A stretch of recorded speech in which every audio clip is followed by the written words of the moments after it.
Seanca gjyqësore në ngarkim të Erion Veliajt dhe 29 të pandehurve të tjerë u shty për të premte në orën 9. Kryebashkiaku i Tiranës, Erion Veliaj, u përfaqësua nga avokati Plarent Ndreca, ndërsa bashkëshortja e tij Ajola Xoxa nga avokatët e saj. Prokurorët e çështjes Olz Dado dhe Altin Dumani. Gjykata hoqi masa detyrim për paraqitje dhe ndalim dalje jashtë vendit për Ajola Xoxën 2 ditë më parë për shkak të shtatzanisë. Veliaj është në arrest me burg që prej shkurtit 2025 dhe përballet me 13 akuza, kryesisht korrupsion pasiv dhe pastrim parash, duke përfshirë përfitime nga kompani që morën leje ndërtimi dhe fonde publike. Xoxa përballet me 9 akuza korrupsioni lidhur me subjektet tregtare dhe OJF. Avokati Ndreca tha se Veliaj nuk kishte mundësi të mbrojë plotësisht duke theksuar mungesën e aksesit në dosje dhe qëllimin për të bërë gjithçka publike. Seanca do të vijojë të premten duke nxjerrë në pa akuzat për korrupsion dhe menaxhimin e fondeve publike në Tiranë.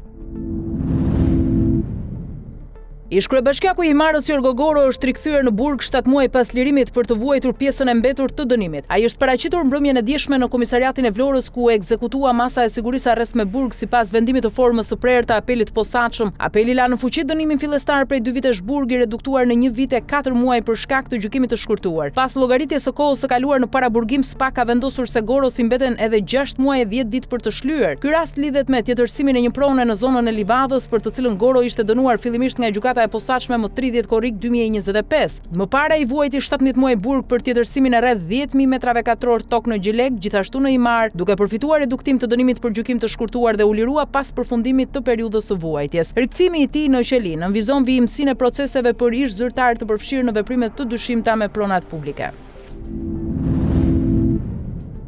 Gjykata kushtetuese ka refuzuar kërkesën e ish zëvendës ministrit të shëndetësisë Klodian Rjepaj për heqjen e masës së sigurisë arrest me burg duke lënë në fuqi vendimin ndaj tij. Rjepaj ishte dënuar fillimisht me 6 vite burg për shpërdorim detyre dhe shkelje të procedurave të prokurimit publik në lidhje me koncesionin për sterilizimin e pajisjeve kirurgjikale. Për shkak të gjykimit të shkurtuar, dënimi i tij u ul në 4 vite. Hetimi i SPAK mbi sterilizimin ka rezultuar në 28 vite e burgim total për 8 persona të tjerë, ndërsa ish ministri Ilir Beqaj po përballet me një proces të veçantë gjyqësor. Sipas organit të akuzës, kontrata dyshohet se ka shkaktuar kosto të fryera dhe dëm ekonomik për buxhetin e shtetit duke favorizuar subjekte private.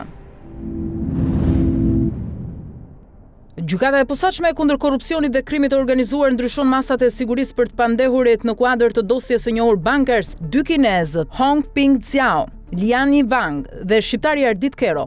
Do të jenë tashmë me masat e reja, ndalimi daljes jashtë vendit dhe detyrim paraqitje.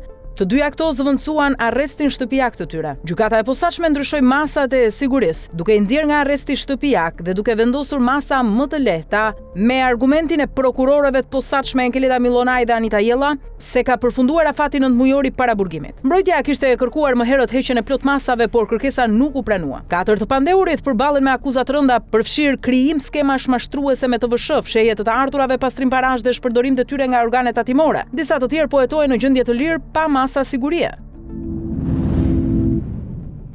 Emisioni investigativ italian Presa Direta në Rai 3 nxjerr në pa mënyrën se si paratë e krimit të organizuar janë infiltruar në sektorin e ndërtimit në Shqipëri, duke përdorur Tiranën dhe Durrësin si qendra kryesore të pastrimit të parave. Sipas ekspertëve dhe prokurorëve të SPAK-ut, kapitali i drogës përdoret për ndërtimin e gradaçelave dhe apartamenteve luksoze, duke mos pasuar asnjë lidhje me kërkesën reale të tregut. Ekonomistët dhe analistët paralajmërojnë se për çdo projekt milionësh nuk ka fonde të ligjshme për t'i mbuluar dhe mbi 4.7 miliardë euro janë qarkulluar jashtë kanaleve bankare vitet e fundit. Shumica e kompanive që investojnë në ndërtim nuk kanë përvojë të mëparshme dhe përdorin paratë pista për të krijuar projekte luksoze, duke manipuluar tregun e pronave. Investigimet tregojnë se krimi i organizuar ka lidhje të ngushta me institucionet. Politika, administrata, policia, prokuroria dhe gjykatat shpesh funksionojnë për mbrojtjen e interesave të klaneve. Në Durrës, klani i Gzim Troplinit kontrollon portin, një pikë kyçe për trafikun e drogës, duke krijuar ndikim të fortë politik dhe duke mbështetur kandidat në zgjedhjet. Kjo situatë paraqet një rrezik serioz për sigurinë rajonale dhe për integritetin e tregut ekonomik. Në këtë kontekst, sektori i ndërtimit nuk është thjesht biznes, por një mjet për pastrim parash, kontroll territorial dhe ndikim politik, duke i dhënë një dimension të errët zhvillimit urban të Shqipërisë.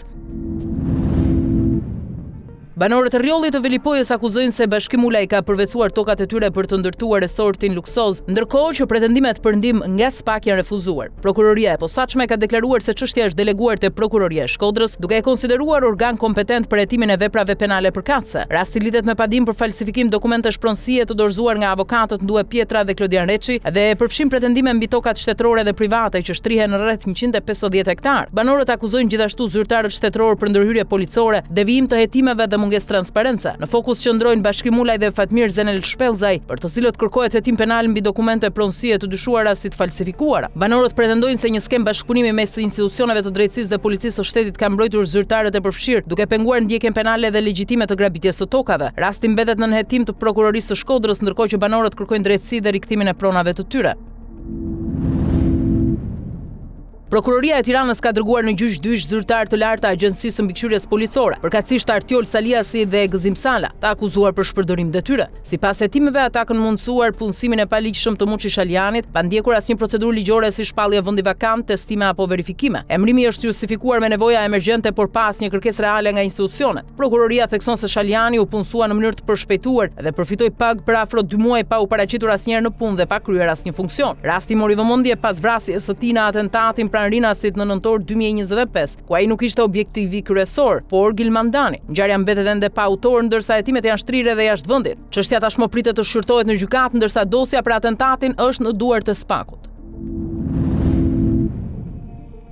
Autoritetet shqiptare arrestuan Fatbardh Çelën, alias Gentian Çelën, 51 vjeç banues në Këlcyr, i cili ishte i dënuar me 10 vite burg nga gjykata e Veronas për trafik lëndësh narkotike. Çela ishte shpallur në kërkim nga Interpol Roma, ndërsa arrestimi u realizua në kuadër të një operacioni policor të zhvilluar nga specialistët e hetimit të narkotikëve në bashkëpunim me stacionin e policisë së Këlcyrës. Pas ndalimit, autoritetet shqiptare kanë nisur procedurat për ekstradimin e tij drejt Italisë, duke vepruar në koordinim me Interpol Romën. Operacioni u finalizua fal veprimeve të shpejta dhe të koordinuara të policisë për parandalimin e paligjshmërisë dhe kapjen e personave të kërkuar ndërkombëtarisht.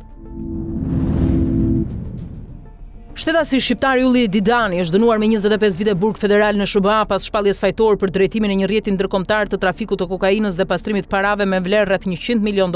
Pas një gjyqi 12 javor, juria federale e gjeti fajtor për disa akuza përfshirë shpërndarje droge dhe pastrim parash. Sipas prokurorëve, ai kishte organizuar trafikun që nga viti 2015 deri në arrestimin e tij në 2021, duke menaxhuar dërgesa prej mijëra kilogramësh kokainë dhe duke gjeneruar miliona fitime. Rrjeti përdorte metoda të sofistikuara përfshirë rrugë detare ndërkombëtare, investime në pasuri luksoze dhe mjete të blinduara për siguri. Një nga planet më të pazakonta ishte përdorimi i një droni në New York, i quajtur silur kokaine, për transport drejt Europës, por që nuk u realizua. Autoritetet zbuluan gjithashtu skema të avancuara të pastrimit parave në Michigan, ku qindra mijëra dollar qarkullonin përmes bizneseve dhe riktheheshin në trafikun e drogës. Rasti konsiderohet si një nga shembujt më të sofistikuar të krimit organizuar ndërkombëtar, ndërsa hetimet janë mbështetur në përgjigje me prova digjitale dhe transaksione bankare. Një 36 vjeçar është arrestuar nga policia në Fushkruj pasi u kap duke qarkulluar i armatosur brenda një lokali. Në Prangara Andi Xhafa, të cilit gjatë kontrollit në çantë u gjet një pistolet me kryer dhe municion luftarak. Operacioni i koduar klienti u zhvillua nga policia e Tiranës pas informacioneve operative për aktivitet paligjshëm. Efektivët ndërhyrën në lokalin në pronësi të shtetasit me iniciale AS, ku lokalizuan dhe arrestuan 36 vjeçarin në flagrancë. Arma e zjarrit u sekuestrua si provë materiale, ndërsa ndaj pronarit të lokalit nisi procedim penal për moskallëzim krimi. Materialet janë referuar prokurorisë për veprime të mëtejshme, ndërsa policia vion kontrollet për parandalimin e rasteve të ngjashme. Një 41 vjeçar është arrestuar në Shkodër pas një operacioni policor të koduar Kosani, pasi u kap me rreth 10 kg lëndë narkotike të dyshuar kanabis sativa. Gjatë kontrollit në një banesë të vjetër në përdorim të tij, policia gjeti dhe sekuestroi drogën, ndërsa në vijim u sekuestruan edhe një automjet me targat huaja dhe 2 motorbarka, që dyshohet se do të përdoreshin për transportimin dhe trafikimin e saj. I arrestuari është një 41 vjeçar banues në fshatin Aliaj. Operacioni u zhvillua nga seksioni për hetimin e narkotikëve në bashkëpunim me prokurorinë e Shkodrës. Hetimet vijojnë për të zbardhur plotësisht aktivitetin kriminal dhe për të identifikuar persona të tjerë të përfshirë. Një 59 vjeçar është arrestuar në Shijak pasi policia zbuloi në banesën e tij një arsenal armësh dhe sasi kokaine që dyshohet se përdoreshin për aktivitet kriminal. Gjatë operacionit River u sekuestruan 2 pistoleta me municion, 3 armë gjau, fishek të kalibrave të ndryshëm, pjesë armësh, 2 lbi, një dron dhe 8 thika. Po ashtu u gjetën 24 doza kokaine, një peshore elektronike dhe 6 telefona celular. Sipas hetimeve, 59 vjeçari dyshohet se trafikonte armë me qëllim shitje në zonën e Shijakut, ndërsa lënda narkotike shpërndahej në doza të vogla. Ai akuzohet për disa vepra penale përfshirë trafik armësh dhe narkotikë, ndërsa hetimet vijojnë për identifikimin e personave të tjerë të përfshirë. Një 15 vjeçar ka përplasur qëllimisht një automjet policie në bulevardin Ismail Qemali në Vlorë, duke shkaktuar plagosjen e një efektiveje. Ngjarja ndodhi pasi i mituri nuk ju bindu urdhrit të policisë për të ndaluar dhe u ndoq nga forcat e rendit që nga zona e Çolës. Gjatë tentativës për ndalim, ai goditi mjetin e policisë duke e përmbysur. Si pasojë, efektivja e plagosur u dërguar me urgjencë në spitalin rajonal të Vlorës, ndërsa në aksident u përfshi edhe një automjet tip Benz, por pa të lënduar. 15 vjeçari është shoqëruar në komisariat, ndërsa policia po heton për zbardhjen e plotë të rrethanave të ngjarjes. 2 persona janë arrestuar nga policia në Pogradec pasi dyshohet se tentuan të rrëmbenin një 17 vjeçar duke ushtruar dhunë fizike dhe duke e plagosur me thik në dorë. Ngjarja ndodhi në lagje numër 3 ku pas një konflikti autorët tentuan ta fusnin me forcë të miturin në automjetin e tyre. Pas largimit nga vendngjarja ata u identifikuan dhe u kapën në bashkëpunim me policinë e Prenjasit. Të arrestuarit janë Mario Xhangolli dhe Alian Hilaj, të cilët dyshohet se vepruan për motive të dobta. I mituri mori ndihmë mjekësore dhe ndodhet jashtë rrezikut për jetën. Ata akuzohen për heqje të palishme të lirisë dhe tentativë dhe plagosje të lehtë me dashje, ndërsa hetimet vijojnë nga prokuroria e Korçës. Policia e Shkodrës ka goditur një rast të kultivimit të kanabisit në fshatin Bajz, ku 3 persona nga e njëjta familje u arrestuan pasi kishin përshtatur një magazin për rritjen e bimëve narkotike. Bëhet fjalë për Ersad, Bora dhe Adelina Qerimaj. Gjatë kontrollit efektivët zbuluan filiza kanabisit të mbjellë në platforma polistiroli, çka tregon se aktiviteti ishte ende në fazë fillestare, me synim kultivimin e mëtejshëm në tokë. Operacioni i koduar faza e parë ushtri edhe në fshatin Gruemir Çez, ku u gjetën struktura të ngjashme. Për këtë rast një person u shpall në kërkim ndërsa 2 gra të tjera u proceduan penalisht. Gjatë ndërhyrjes një nga të dyshuarit tentoi të duke u hedhur nga muri i magazinës, por u kap pas ndjekjes nga policia. Në përfundim të aksionit një numër i konsiderueshëm filizash u asgjësuan dhe një pjesë u sekuestrua si provë materiale. Hetimet vijojnë për identifikimin e personave të tjerë të përfshirë. Një infermiere me origjinë shqiptare është arrestuar në Milano pasi akuzohet se furnizonte të burgosurit me sende të ndaluara gjatë turneve të saj në burgun e operas. Sipas autoriteteve italiane, ajo u kap në flagrancë teksa po dorëzonte një paketë për një të dënuar shqiptar. Brenda saj u gjetën 5 telefona celular, një karikues me adaptor dhe 1700 euro kesh. Hetimet kishin nisur prej kohësh pasi policia kishte dyshime mbi lëvizjet e saj dhe e mbante nën vëzhgim. Më herët ajo kishte marrë sendet nga një tjetër shtetas shqiptar në Milano për t'i futur brenda burgut. Sipas akuzës, sendet ishin destinuar për Shemsi Karajin, i dënuar për një seri vjedhjesh banesash në zonën e Bergamos dhe Lombardis. Rasti ka ngritur shqetësime për sigurinë në institucionet penitenciare, ndërsa hetimet vijojnë për të zbuluar persona të tjerë të përfshirë.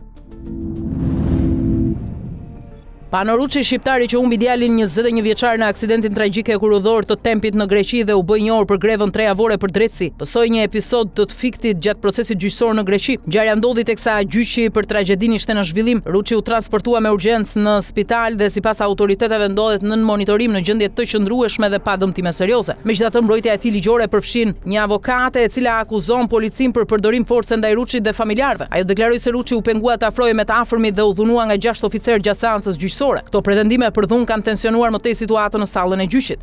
Rasti rikthen vëmendjen tek drama e familjeve të viktimave të aksidentit të Tempit, ndërsa tensionet në procesin gjyqësor mbeten të larta dhe presioni publik për drejtësi vjen të jetë i madh.